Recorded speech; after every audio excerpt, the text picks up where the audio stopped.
Well, thank you, Honorable Chairperson, honorable colleagues, and greetings to Honorable Minister Mncwango.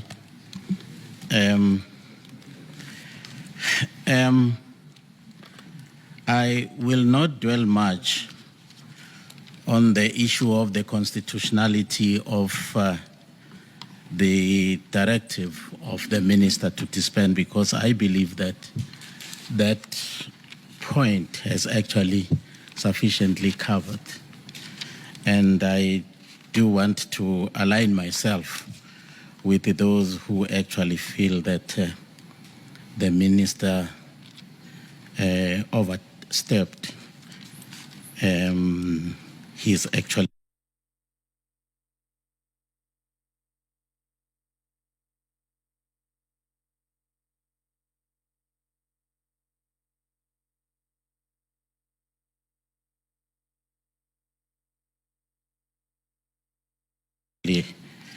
constitutional authority on the matters of the police operations.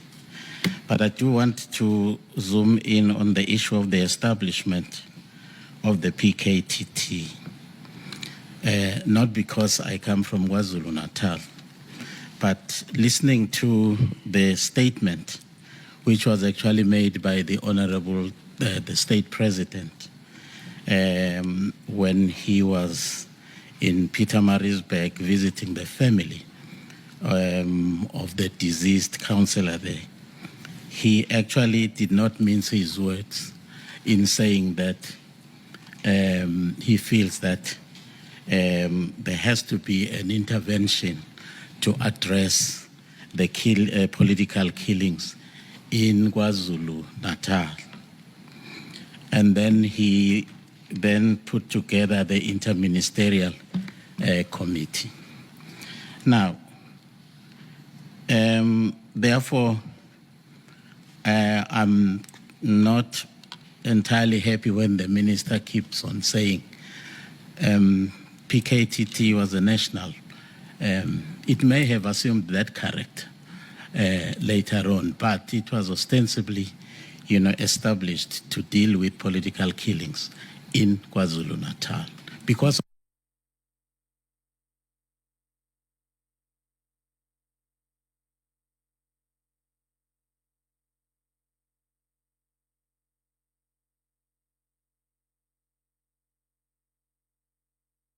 of its success.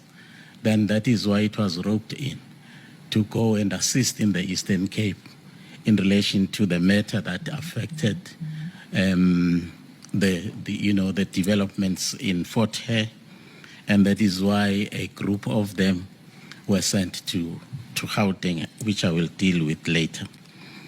So I wonder if the minister would have any any say to that the PKTT was established ostensibly to deal with political killings in KwaZulu-Natal.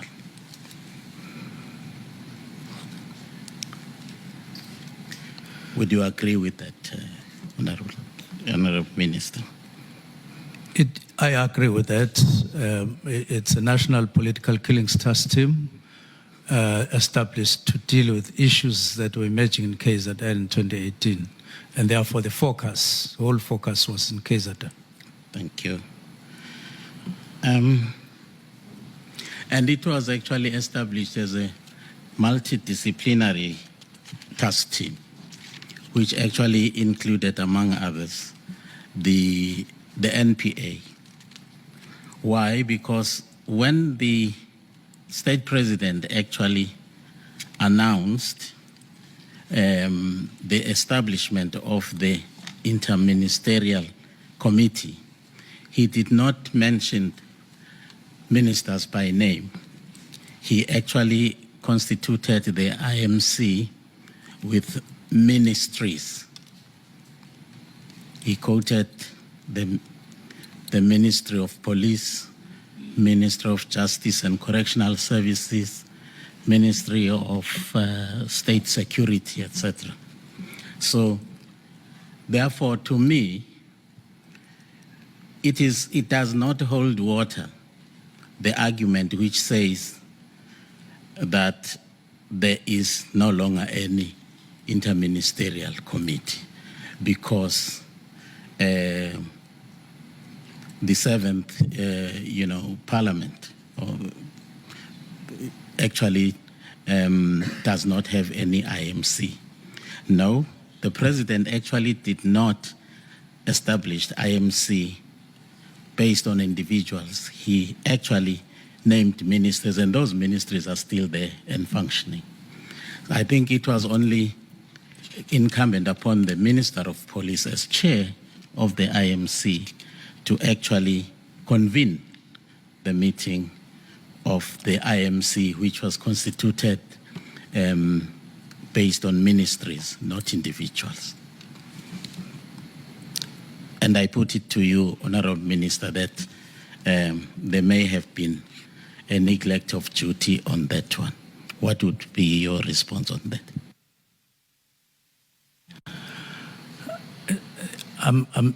My response is that there can't be neglect of duty, which is not there. There is no IMC in the 7th administration. Okay, no, thanks. And I will also apologize, Minister, that yesterday, or I don't know whether it's today, you said you are now wearing Mkhwanazi and you're smelling Mkhwanazi, to quote you correctly. But I can't help but keep on, referring to his evidence in chief when I ask questions, because he's the person who made a clarion call on the 6th of July that landed us into where we are now. Mr. Mkhwanazi, or General Mkhwanazi, was very, very adamant in saying that the letter of establishing the PKTT was not written by the minister. And knowing the minister as I do, as you have correctly also confirmed earlier today, then I was taken aback, because I know that Mncwango has capacity to do things, including drafting that letter. But Lieutenant General Mkhwanazi insisted that no, Honorable Minister would not write that letter. But when I went through the bungles here, I came across a letter which was written to a certain Meriti Haas, to the minister.